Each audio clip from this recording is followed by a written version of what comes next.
How's it going, YouTube? Welcome to the Mustang. And I tell you what, I was just driving past a construction site where a heavy hauler, quasi-heavy hauler flatbed, I think he was some not quite a true lowboy trailer, but it was pretty close to a true lowboy. It was a step down, I think. I'm not a flatbedder. I've never done flatbed. I don't know all the terms, so for all you flatbedders out there who might see this video, I apologize for my ignorance in advance. But what the guy was pulling is not what I want to talk about. As the title suggests, I wish I had a long hood because this guy's truck looked sharp.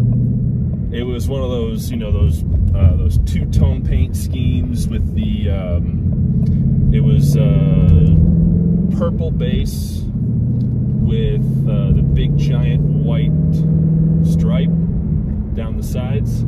Beautiful truck.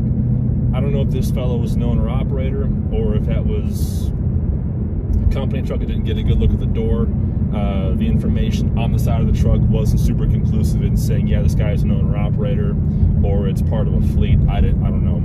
Either way, beautiful truck. It was a Peterbilt. Pretty sure it was a 389. It might have been a 379. I gotta be honest, I am not up on my Peterbilts because Peterbilt has never been a brand of truck that I have been truly interested in owning.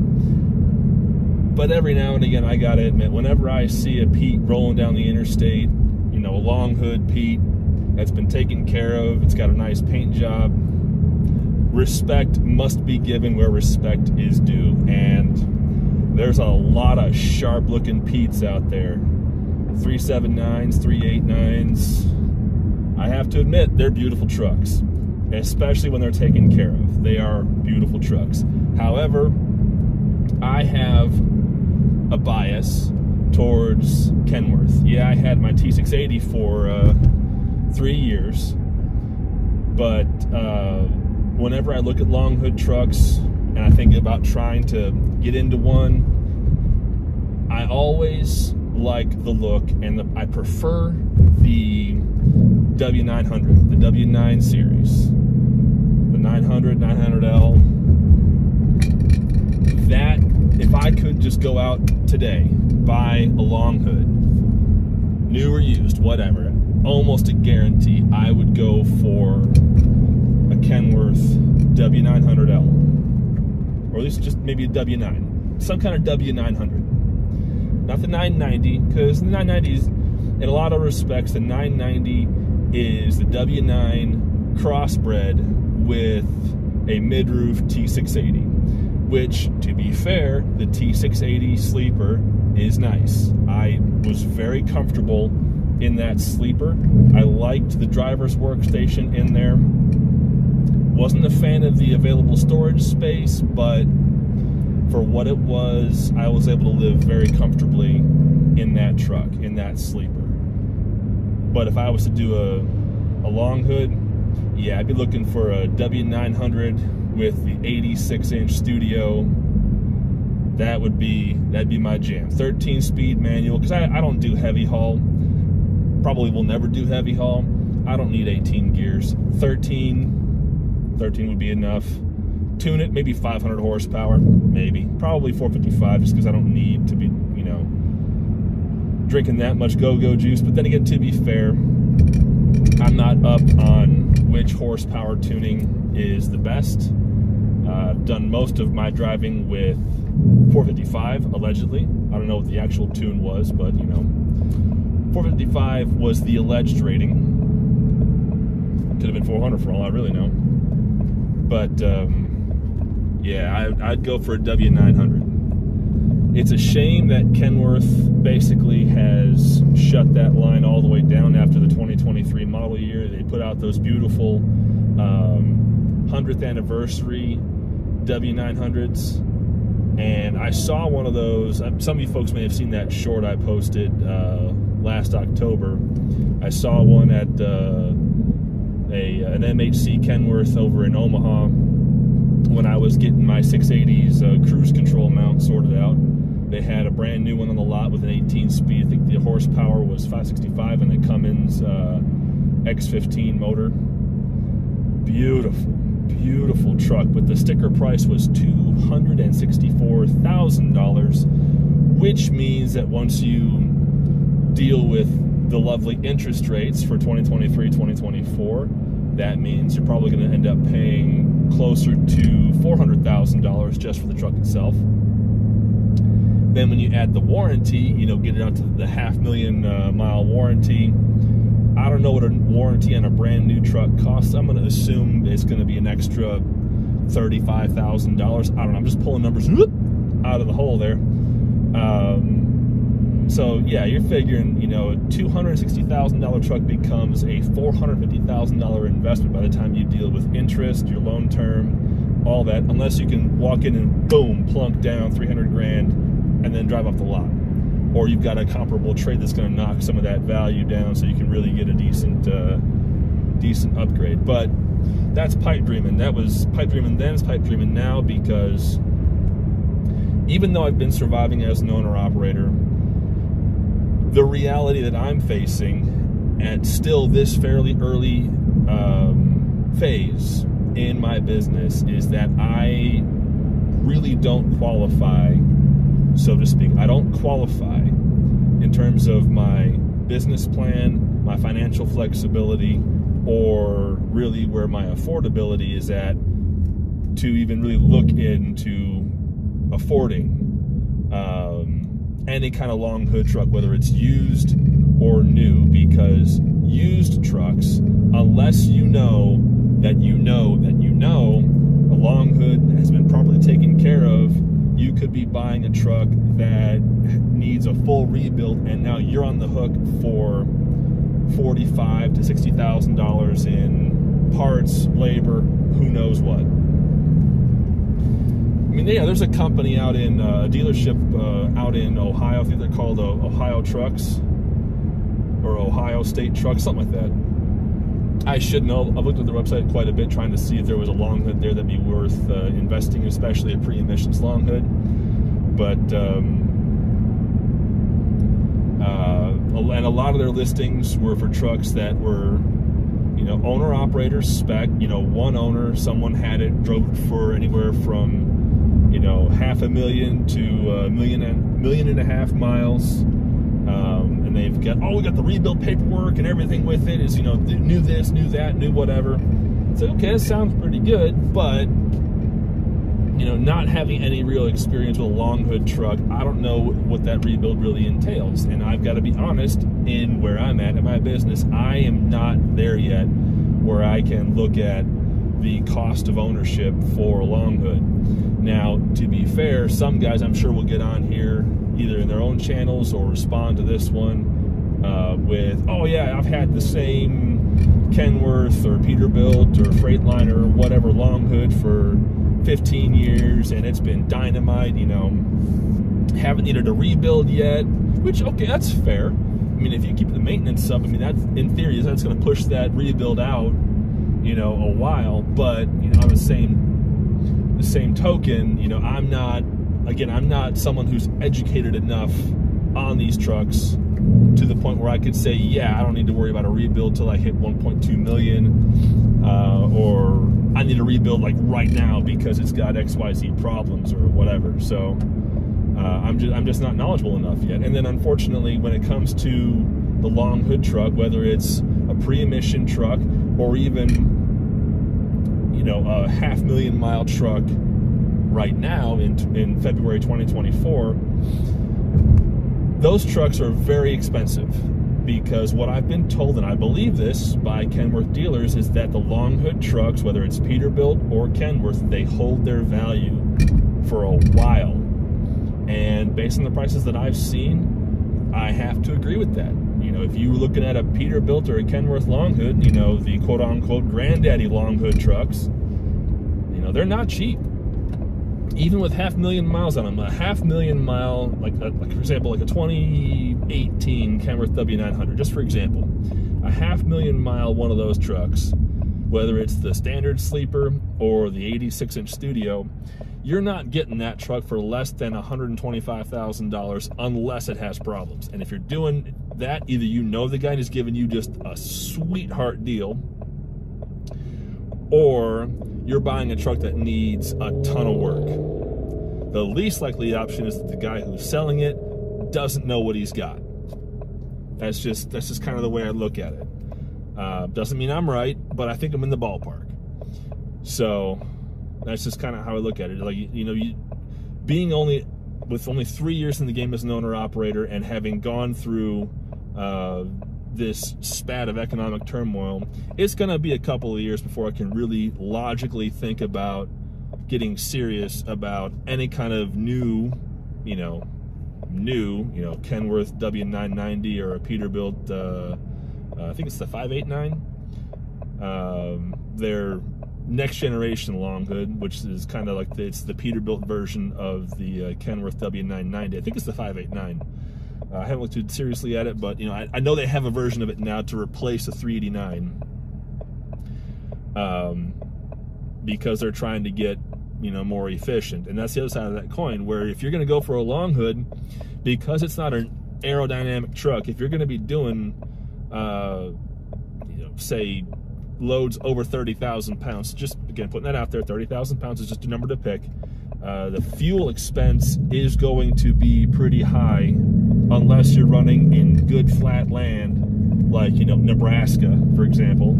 You're just going from, say, North Platte to Des Moines, for example. That's your lane. You got to do any kind of grade work, or you're pulling, you know, 44,000 pounds in the box or whatever it is, you're going to be drinking fuel, especially if you're running 68, 70, 75 miles an hour. Those trucks, in my experience, just driving the fleet spec trucks, you know, the Aero trucks, the Freightliner Cascadias, the T680s, once you get north of 68 miles an hour, your fuel efficiency, that's about the peak of your fuel efficiency. You might be able to get decent economy north of 70 if you're, again, on flat ground, but in my experience, at 70 miles an hour, that's basically about as good as it's going to get, whether you're, depending on your weight and the terrain you're on. You know, I've averaged, according to the computer, I've averaged over 8 miles to the gallon with 40,000 pounds in the trailer running through Nebraska. But that was because I had good weather conditions. I had no crosswind, no headwind. Might have had a tailwind, honestly. You know, I had a lot of things going for me, so I got really good fuel economy. However, I hear guys talking about how they might only average, you know, 6.5 miles to the gallon in their W9 or their Peterbilt. I think Make Sense talked about when he was doing one of his quarterly reports, his numbers came out to about 6.5 miles to the gallon when he was doing his Zifta. Because they are more expensive. They do require more diesel because either they're tuned for higher horsepower, which, respectable, if you're doing heavy haul, you need that horsepower, or if you're doing, you know, cattle hauling, you just need to roll. Whereas by comparison, when I'm in a fleet spec truck, I can average 6.8 to 7.2, you know, miles per gallon, which is, for an owner operator as small as I am, just one truck, is just me, you know, that's the reality of where I'm at. I need to be looking at making sure that I'm as efficient as I can be until I can get to a point where I can look seriously at getting a truck that I'm buying essentially for my vanity. Like, for example, this Mustang. I don't need this car. It's not a requirement for me to own this vehicle in order for me to be able to do my non-trucking running around. I don't need this car. I can do just fine with a Honda Civic, or, you know, an Accord, or a small pickup truck, whatever. I don't need this car. I don't need a V8 in the front end pumping out 460 horsepower, driving 420 pound-feet of torque to the rear wheels. I don't need it. I wanted it, so I bought it because I can afford it, right? That is why I have this car. And in so many ways, I have to respect the drivers who can afford, you know, to trade from Pete to Pete to Pete to Pete, or Kenworth to Kenworth to Kenworth to Kenworth, because they've been in the game long enough where they have their finances figured out, and they can go from really nice custom built truck to really nice custom built truck because they know they're going to command for them, a fair to really good trade value on their asset. Whereas me, I'm nowhere near there yet. It's going to be years before I'm at that point, which honestly, that's just the nature of the beast, because unless you come into the game with a bunch of money at the outset and you can just go, boom, I want a long hood, and I'm going to stay in the long hood mentality and mindset and method for as long as I possibly can, you can go from long hood to long hood because you've already got your foot in that door. Whereas someone like me trying to get into that door, the economy of the last 2 years was not favorable to someone like me trying to pursue that kind of a truck. And again, that's just the nature of the world. You just, it's just, it is what it is. However, at some point, some way, somehow, someday, I'm going to eventually, as long as I can survive and stay in the game long enough, I am going to look to order a truck, probably from Kenworth, maybe Freightliner, maybe even Pete, I don't know, that is built to my spec, has the features that I want, is going to be painted the way that I want, have all the neat little doodad and whiz-bang and gizmos and fit features and flair, whatever, that I want in a truck. But right now, I am essentially a used truck to used truck, fleet spec, aero truck consumer. That's where I'm at for now. Who knows? Maybe by the end of 2024, going into 2025, things will have changed so dramatically that I'll be doing so well that I can realize a long hood dream sooner. Maybe I'll still be able to find a mostly brand new Kenworth W900 long hood 100th anniversary W900L that no one could afford. But I doubt it. I'm sure by now most of those or all of those have long since been consumed. But who knows? It's entirely possible that someone they just couldn't pull the trigger on it. It's not impossible. It's not likely. It's just not impossible. But it's pipe dreaming. But whenever I see a nice long hood, it's like, man, I wish I could afford one of those.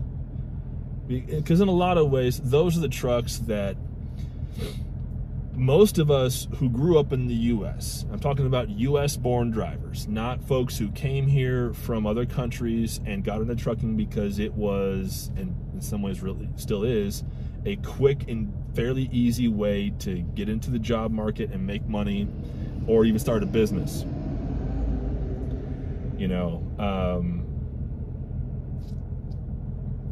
It's just, those are the trucks that you look at and it's like, oh, that's a nice truck. It's like when you go to a cruise night and you see all these 1960s, 1970s cars that these old guys just take incredible care of, because it was the car that they got when they were 16, 17, 18, 20, 25, 30 years old, whatever. And it was like their first car, and they just never let go of it. Like as soon as they had to upgrade or add a car to their lifestyle because they, got married, had kids, whatever, they kept that car because that was their baby. That's what got them the wife and the kids in the first place, having that sweet car, right? Whereas this, in a manner of speaking, this Mustang is essentially a brand new classic. Yeah, it's 2 years old, but almost 3. But in some respects, it's kind of a classic car already, because even though Ford has come out and said, yeah, we're going to be producing V8 Mustangs with manual transmissions, proper American sports cars, at least through the 2029 model year, there's no guarantee that beyond that point, they'll keep doing that. And also with the prevalence of infotainment, to have a car with by comparison to today's standards, now 2.5 years after this car was built, to have a very limited infotainment system with no huge iPad wannabe up here. This car is essentially a breed in decline. It is a dying breed. The same is true for the long hoods. Everything is progressing away from the analog interface towards all digital controls. Yeah, I like having steering wheel controls in this car and in my truck, but I also appreciate that this car, I've got manual toggles down low for hazards, traction control, sport mode, all kinds of stuff. Same in the truck. I've got manual light toggles, wipers, all kinds of, the usual controls. That stuff still happens, but things are progressing towards, it's all centralized, it's locked in, it's either all in the steering wheel to eliminate driver distraction away from 10 and 2 and eyes out the front, to automated software interface that is much more difficult to service. Whereas 25-year-old long hood that can't even accept an ELD system,